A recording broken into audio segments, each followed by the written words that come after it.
Hi, we're at week 3, and the topic tonight is heart rate.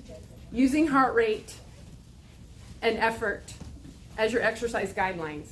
So we're going to do a quick practice getting your heart rate, and you should all have your heart rate slip. Does everybody have your heart rate slip?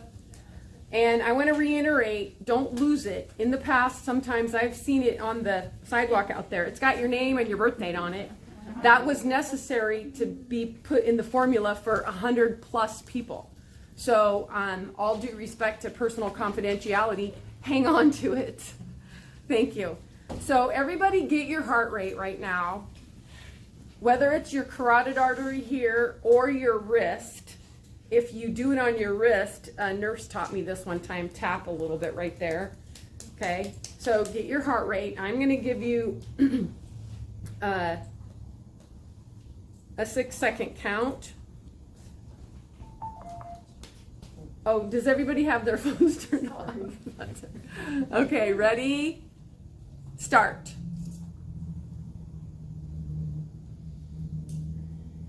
Stop. Okay, so maybe somebody got 6, which should be 60, 7, 70. If you got 12, it's 120. You're pretty high right now. So the leaders are going to take your heart rate 3 times tonight. And next week, it might be 3 or 2. It's going to be either 2 or 3 times. And then the next week, 2 or 3 times. And this has been an integral part that we have done in the clinic for years. John's going to talk quite a lot more about why we do this. I also want to iterate that if somebody's on medicine, that medicine may affect your heart rate. There's a lot of different things that can affect heart rate. But when you're out there, if you have any questions about medicine that you're taking, we really encourage you to maybe go talk to your doctor and say, hey, how is this medicine that I'm taking going to affect my heart rate in reference to exercising? Because I'm in an exercise program, I have these goals, but I want to make sure I'm safe. And so please don't hesitate if you have medical related questions about your medicine to check with your doctor and make sure that you're confident and all that kind of stuff. So with that, I'm going to have John come on up. No, we're because he's got so much awesome, really awesome, important stuff to talk about. So you are on. Okay. I'm going to keep the mask off, but I'll stay away from everybody so everybody can see my lips, especially the interpreters. When we did this virtually last time around, I started off with just putting this in front of my face. Because this is kind of our goal. We want to have a nice, happy heart who's out there, benefiting from all of the exercise. So keep that visual in mind there, okay? Got nice little blue shoes on there. How many have done classes where heart rate has kind of been, that you got the target zone chart up on the wall? Okay. So a lot of this you're sort of familiar with if you've done some kind of class in a gym where you've been talking about take your heart rate and then stay in a target zone. Okay. Susan, in all these years, has kind of renamed target zone to conversation pace. Okay? Because what we want to do with conversation pace is make sure that you're in an aerobic, fully aerobic zone. When you're in that aerobic zone, you've got plenty of oxygen, plenty of blood, and moving through all of your blood vessels. Okay? Lots of oxygen coming in and out of your lungs. And a lot of things develop very positively in your body when that takes place. Okay? When you're not at conversation pace and you're working out at a level like this, where every other where it is hard to get out, you are accomplishing very little. Okay? And that's a real common misconception about exercise and about fitness. That if you're breathless, you're breathless. I mean, your body's not keeping up with the demand that you're trying to put on your muscles. Okay? So, how many people that's kind of a new concept? That's good. Okay. All right. The whole thing about, go to your fall down, go through hit the wall and go through the wall. I don't know, hitting a wall and trying to go through it hurts. So that's something you really want to do when your goal is endurance, okay? And that's really the goal of this clinic, the goal of running, walking, any kind of endurance-based activities, bicycling, cross-country skiing, swimming, things like that. You want to stay in an aerobic zone, lots of oxygen, so that you can go for a long time. Burn a lot of calories, build up a lot of muscles, get your heart happy, healthy, okay? That's the whole idea. So let's talk about like 3 different, Susan had it in the email that she sent out to everybody. Basically, there's 3 different stages of fitness building, okay? And the most important stage, and the stage that we really, really emphasize in the clinic, is that first stage of building aerobic fitness, okay? Everybody took their heart rates. I don't know if that's something that you're checking on your Garmin's or your Apple Watches or things like that. It's, maybe 8-10 years ago, before Fitbits and Garmin's and all those things became more common, tracking your resting heart rate or tracking your daily, what your heart rate is during the day, was something athletes did, but not really as common as it is now. I mean, the whole kind of, when Fitbits came out, when Garmin's came out, and now the Apple Watches, really tracking your heart rate, it's a little bit more commonly known that that's a really good indicator of your fitness level and basically what your well-being is during the day, okay? So I'm pretty excited that something that I used to talk about and doing this 10, 12, 15 years ago, it was like brand new to a lot of people. Now, everybody kind of knows what I'm talking about because it's pretty common. So when your resting heart rate actually starts dropping, that's really a good sign, okay? If you're out of shape, not exercising much, and your resting heart rate is in the 70s, high 70s to 80s, or even up to 90, your heart's working pretty hard just at rest, okay? So when you actually start doing something, your heart rate's gonna just zoom up through all those zones pretty quickly. As you get more and more aerobically fit, I'm gonna talk a little bit more about that, that resting heart rate actually starts dropping down because your heart, your lungs, your muscle tissue, everything becomes far more efficient at moving that blood, moving that oxygen through your system, okay? What I've said over the years doing this talk is our goal is to build a better plumbing system, okay? We all have a heart, right? No heartless people in time. Okay. We all have a heart. We all have pretty much the identical number of arteries and veins. Okay.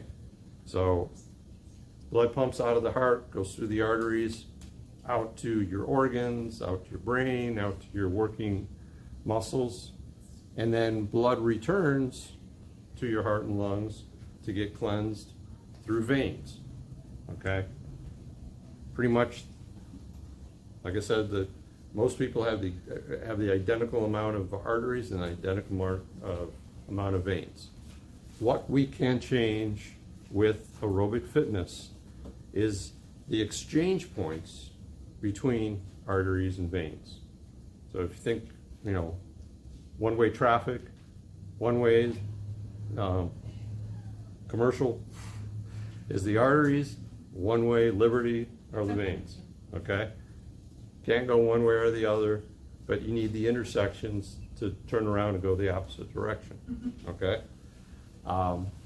Capillaries, the microscopic little blood vessels that are kind of the exchange points between healthy blood going out and essentially dirty blood coming back, okay?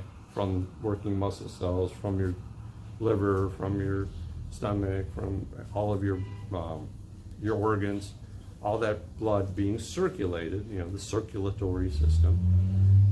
The place where things exchange are capillary beds, okay? Lots and lots and lots of studies over many decades now. Kind of started with the whole, you know, the person who coined the word aerobics was Dr. Kenneth Cooper. And most of the research was on how to keep fighter pilots in combat longer, okay? How to keep them fitter. And it was, you know, so really kind of started with kind of a military, how do we build more endurance into our pilots and soldiers,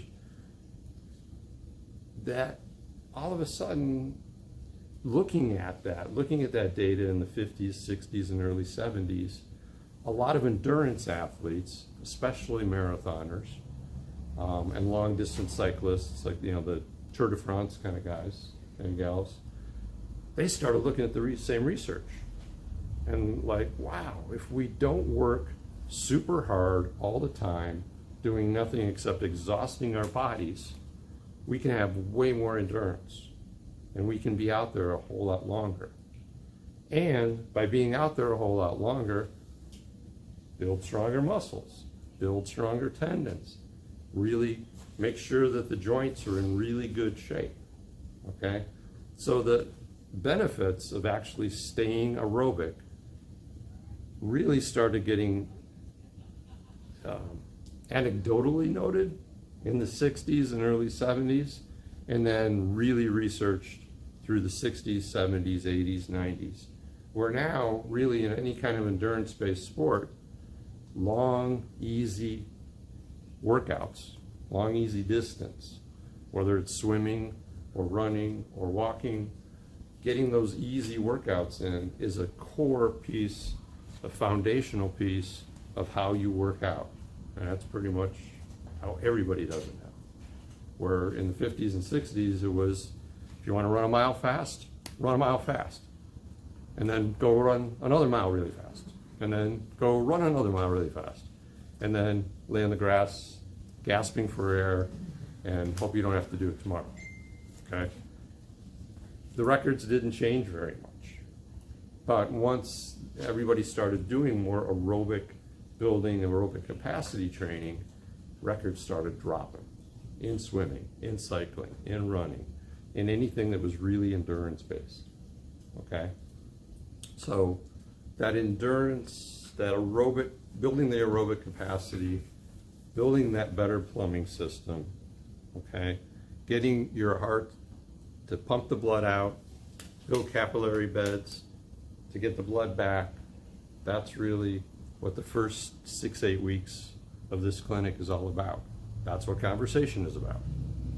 Keeping a conversation, laughing, getting to know one another, enjoying the workouts, especially tonight when it's a whole lot cooler than it's been, okay? Keeping it at that conversation level is, let's look at your slips right now, okay? Everybody see the red line at the end? Okay. Red line is where conversation pace kind of drops off. That's where the huffing and puffing starts. That's really, it's a great day out here, and if we, let's take a break. Okay, that's 85 to 90%. All right, and like I said, a lot of people have the misconception that that's where you got to go to really get work in. That's where If you're not doing that, you're not working hard. Let's turn that upside down. If you're doing that, you're working too hard. Okay?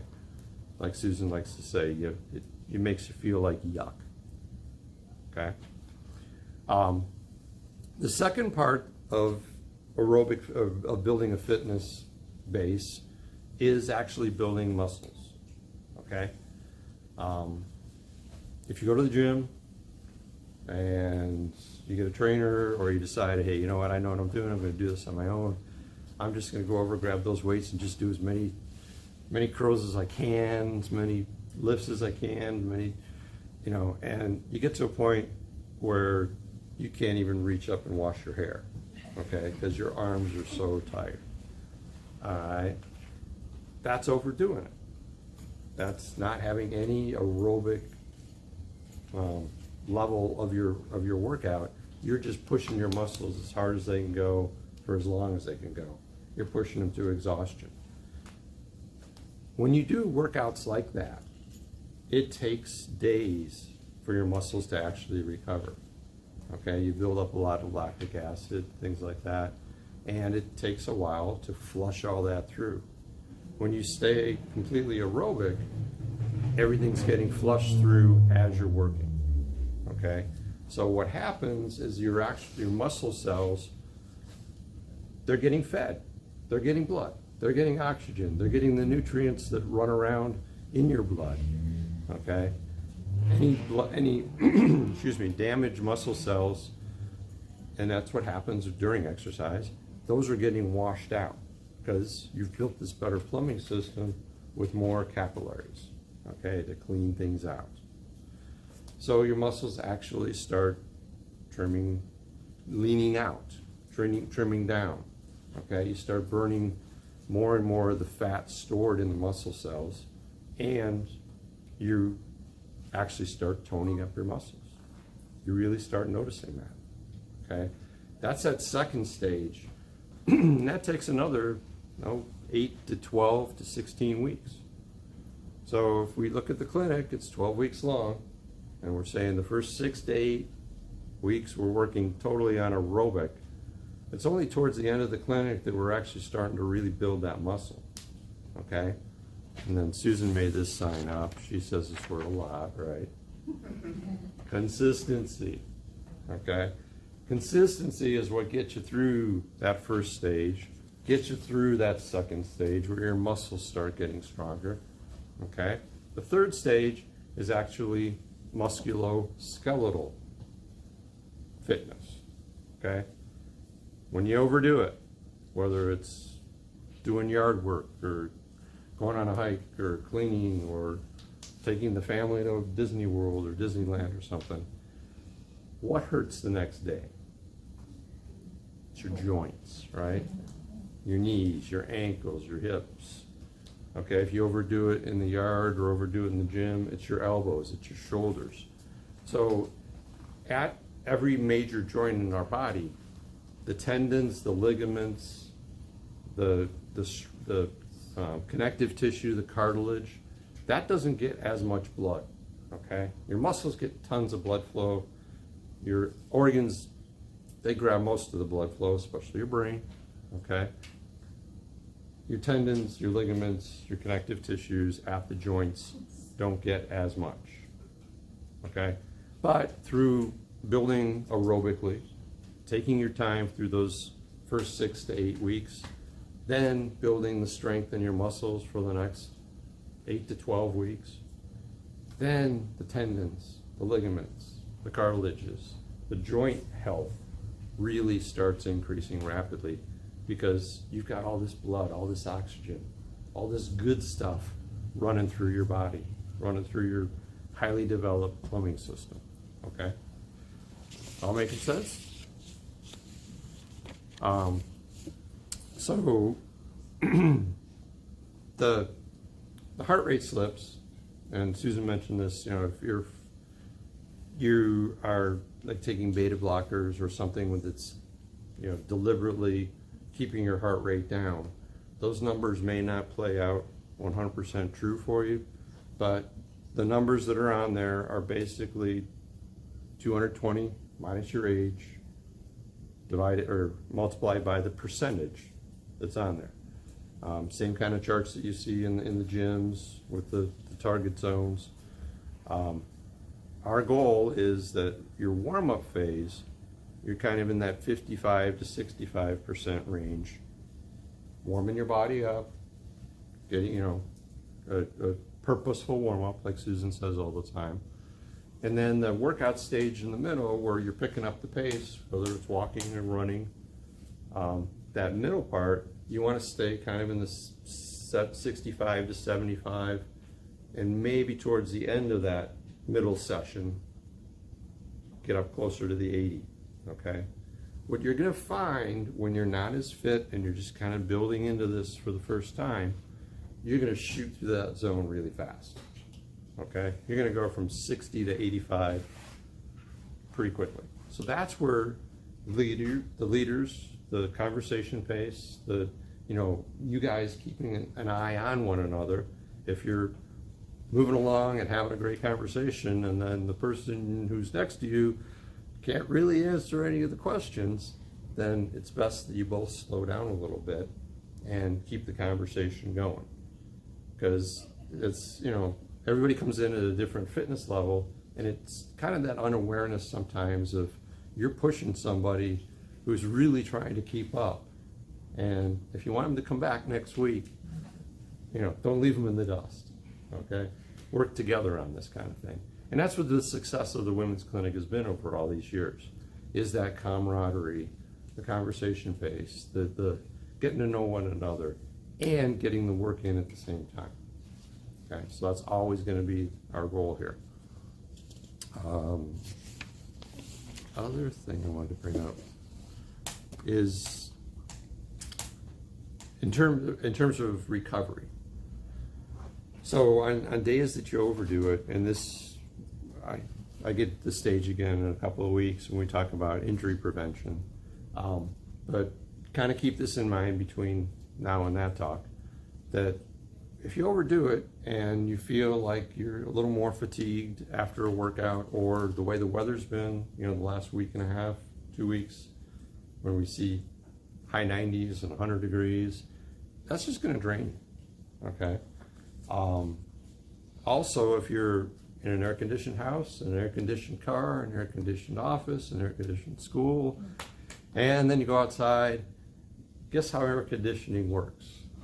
By pulling water out of the air, okay? Pulling water out of your body. You are getting dehydrated by just sitting in air conditioning all day long. So when you're dehydrated, even a little bit, your blood thickens, okay? The viscosity of what we're trying to do, get the heart to pump out the blood through the arteries, into the new capillaries, back into the veins. Everything thickens up if you're dehydrated, okay? So water is really, really important in fitness and training anyway, but even more important when it's really warm and you go outside, you're sweating like crazy because your body's been used to, 65, 68, 70 degrees, whatever you got your thermostat set out with your air conditioning, okay? You go outside and it's 85 or 90, you're gonna just have that water pouring out of you, okay? Remember last week when I talked about with the shoes, how much water comes out of your feet with quarter of a million sweat glands in the bottom of your feet? You're losing a lot. So make sure that if you're in an air-conditioned situation all day long, you got the water glass next to you or your water bottle next to you. So that's going to help a lot, okay? And I'll talk about that a lot more in the next talk that I do with injury prevention. So any questions about all this? Yeah, I have a question. So, with the Garmin watch, it used the words for heart rate, max, threshold, and I can't remember the last one. Yeah, how does it overlap? Okay, all right, great question. Thanks, Karen. So, yeah, usually I talk about this. Then backtrack for a minute. Maximum heart rate. Okay, let's talk about that. So pretty much the standard has been 220 minus your age is the maximum amount of beats somebody at your age can go. Okay, that doesn't mean that if your maximum heart rate is say 160 and you look down at your Garmin or your Fitbit and you're at 165, that you're taking the last steps you're ever going to take. Okay, it's theoretical. All right, and the other thing about theoretical, about max, and this is where people get in trouble, is any person pretty much can hold their maximum heart rate. It's not going to be easy. It's going to hurt, but you can hold your maximum heart rate for about 8 to 12 minutes. Okay, like the world-class racers, world-class runners doing a 5,000 meter 5K, they're pretty much at max for that whole 12 or 13 minutes that they're running fast. Okay, you can be at maximum and well over that 85%. Okay, you're between 85 and 100%. You can stay there for a long time. Relatively 10 to 15 minutes. You're going to pay for it the next day. You're going to be really sore. You're going to be huffing and puffing when you finish. Okay, really gasping for air. But your maximum heart rate doesn't mean you get like one chance to hit maximum and then it's over. Okay. The target heart rate is the second part of what you asked, Karen, of anaerobic threshold is what the Garmin use. So your anaerobic threshold is pretty much that red line on your heart rate slips. Okay, that 85% 85 to 87% of your maximum heart rate, that's pretty much an anaerobic zone material. And the easy way to figure out if you're hitting your anaerobic zone, if you can't finish your sentence, you're into anaerobic. Okay. And then kind of the target zone or your workout zone that Garmin uses is in that 65 to 85%, just like one of Susan's slips. So does that help? That's perfect, thank you. Okay. Karen's always got great questions. Anybody else? Did I bore you? Is everybody awake? Okay. Unless Susan's got something. Yeah, I'm sure she does. A couple of announcements. We'll get you out the door. Thank you, John. Thanks.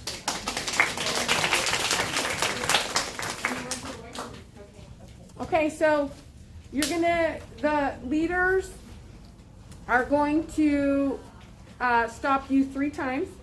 Once in the warm-up, once in the middle part, and once in the cool down. It can be kind of tricky in those bigger groups. So we just ask your patience, go with it, you'll get the hang of it. One of the things that's really, really important, and the leaders are all aware of this, is they're going to give you sort of a warning. For example, okay, in about 10 or 15 seconds or something like that, we're going to stop, like stop walking or stop running. And when you stop, you want to be ready to get your heart rate immediately, because you don't want to be, because after you stop, then they're going to give you like 1 or 2 seconds. And then they're going to say, okay, count. And then they're going to give you 6-second count and then stop counting and then, okay, let's go again. And the reason why you want to be ready, you don't want to be stopped for more than a second, because then your heart rate's going to already start coming down. So you won't get a very accurate reading of what your heart rate was. Now, we're all doing this manually. Unless you have a heart rate monitor, it's not going to lie. So it's, and just like I said in the update, why we do this, a lot of people realize, oh my gosh, I was going too fast and I didn't realize it. That's a huge, huge part of this whole process, is we're trying to increase your awareness of what is easy. What does it feel like? Well, what we're doing with heart rate checks is we're putting objectivity, we're putting science into this whole concept to let you know, okay, yeah, this is what it feels like to be in the 60 to 65% easy warm-up part. This is what it feels like when you're in the middle part. Yeah, you're going to be working a little harder, you're going to be sweating, but you can still talk and have conversation pace. And oh my gosh, this is what it feels like when I'm in the red zone, 85 plus. Oh, so now I get it. And so that's why we do this, and we'll do it for 3 or 4 weeks. And we encourage you to do it and practice it on your own so it becomes so much more automatic, and you don't have to think about it so much because you'll know, oh yeah, this is what it feels like to be in those zones. It just takes some practice, awareness, and I thank John again. And I also want to thank Caitlin. Thank you, Caitlin, for stepping in to interpret